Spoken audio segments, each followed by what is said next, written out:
अवधूत चिंतन श्री गुरुदेव दत्त. श्री गुरुचरित्रामृत अध्याय 9. रजक वरप्रदान. ओम श्री गणेशाय नमः. श्री सरस्वते नमः. श्री गुरुभ्यो नमः. श्री कुलदैवताय नमः. तर श्रोते हो, सिद्धयोगी श्री गुरुचरित्र महात्म्य सांगत होते. ते ऐकून नामधारकाने त्यांना वंदन करून विचारले, महाराज, श्रीपाद यती कुरवपुरात असताना पुढे काय झाले ती कथा मला सविस्तर सांगा. नामधारकाचा भक्तिभाव पाहून सिद्धमुनींनी श्री गुरुचरित्र सांगावयास सुरुवात केली. ते म्हणाले, श्रीपाद यती कुरवपुरात असताना एक धोबी त्यांचे मनोभावे सेवा करीत असे. श्रीपाद यती नित्यनेमाने गंगेवर येऊन स्नान करून संध्यावंदन करीत असत. त्यावेळी हा धोबी कपडे धुण्यासाठी येत असे. कपडे धुवून झाले की तो श्रीपाद यतींना नमस्कार करीत असे. श्रीपाद यतींच्या त्रिकाळ स्नान संध्येच्या वेळी त्या धोब्याचे नित्य नमन घडत असे. एक दिवस श्रीपाद श्री वल्लभ नित्यप्रमाणे स्नान संध्येसाठी नदीवर आले असता त्याने विचारले, अरे रजका, तू एवढे कष्ट का घेतोस? मी तुझ्या भक्तीने संतुष्ट झालो आहे. आता तू सुखाने राज्य कर. श्री गुरु श्रीपाद वल्लभ असे म्हणाले असता त्या धोब्याने आपल्या धोतराच्या पदराला शकून गाठ मारली. तो म्हणाला, श्री गुरु हेच साक्षात संकल्पाची मूर्ती आहेत. त्यानंतर त्याची मानसिक स्थिती पूर्णपणे बदलली. त्याने श्रीपाद यतींची अनन्य भावे सेवा सुरू केली. तो नित्यनेमाने श्रीपादांच्या मठात येत असे. त्यांना लांबूनच वंदन करीत असे. मठातील सगळी कामे तो अगदी मनापासून श्री गुरूंची सेवा म्हणून भक्तिभावाने करीत असे. त्याचा हा नित्यक्रम अनेक दिवस चालला होता. एकदा वसंत ऋतू वैशाख महिन्यात त्याने अभिनव दृश्य पाहिले. एक म्लेच्छ राजा आपल्या स्त्रियांसमवेत नावेत बसून जलविहार करीत होता. त्या राज्य स्त्रिया नटून थटून राज्यैश्वर्यात जलविहार करीत होत्या. त्यांच्या नौका शृंगारलेल्या होत्या. नदीच्या तीरावर राजाचे सैनिक होते. शृंगारलेले हत्ती, घोडे होते. दासदासी होत्या. ते सगळे ऐश्वर्य पाहून तो धोबी अगदी भारावून गेला. त्याच्या मनात आले, आपण जन्मात एकदाही असे ऐश्वर्य भोगले नाही. माझे जिणे पशु समान आहे. या राजाचे जीवन खरोखर धन्य आहे. केवढे याचे हे ऐश्वर्य! हा किती सुखात आहे! याची पुण्याई केवढी असेल कुणास ठाऊक. याने कोणत्या देवाची आराधना केली असेल?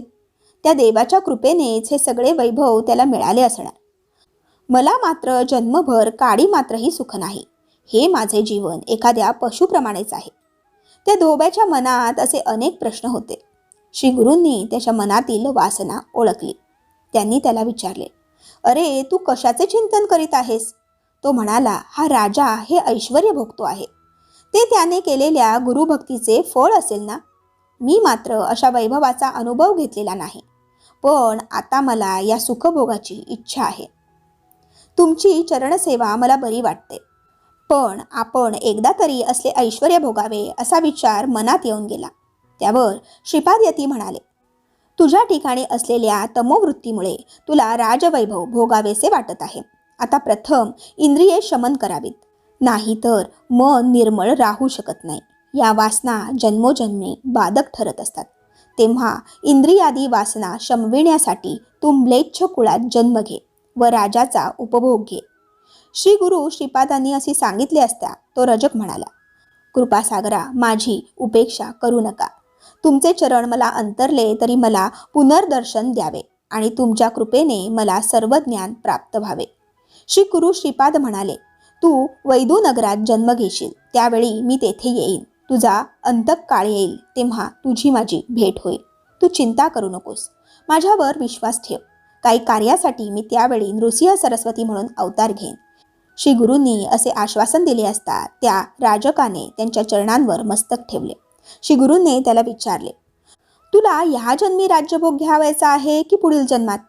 श्री गुरु श्रीपादांनी असे विचारले असता तो रजक म्हणाला, आता माझे उतारवय झाले आहे. लहानपणी किंवा तरुणपणी राज्यभोग घेणे ठरते. ठीक आहे, असे म्हणून श्रीपादांनी त्या रजकाला निरोप दिला. नंतर लवकरच रजकाचा मृत्यू झाला. रजकाची इतकी कथा सांगून सिद्धयोगी नामधारकाला म्हणाला, त्या कथा मी नंतर सांगेन. सिद्धमुनी म्हणाले, नामधारका, श्रीपाद श्री वल्लभ कुरवपुरात राहिल्यापासून त्या स्थानाचे महात्म्य अधिकच वाढले. ते कुरवपूर भक्तांच्या सर्व इच्छा पूर्ण करणारे आहे.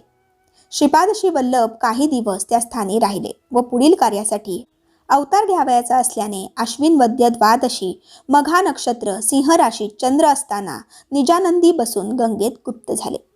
ते लौकिक दृष्टीने अदृश्य झाले असले तरी ते सूक्ष्म देहाने त्याच ठिकाणी आहेत. ते स्थान सोडून गेले नाहीत. ते निर्गुण रूपात असल्याने कुणाला दिसत नाहीत, परंतु जे निर्मळ मनाचे भक्त असतात त्यांना ते दर्शन देतात. हे सत्य आहे. या भूमंडळात कुरवपूर हे अत्यंत अद्भुत प्रभावशाली तीर्थक्षेत्र आहे. तेथे त्रैमूर्ती दत्तात्रयांचे वास्तव्य आहे असे सरस्वती गंगाधर भक्तजनांना सांगतात. अशा रीतीने श्री गुरुचरित्रामृतातील रजक वरप्रदान नावाचा अध्याय 9 येथे समाप्त होतो. बोला अवधूत चिंतन श्री गुरुदेव दत्त.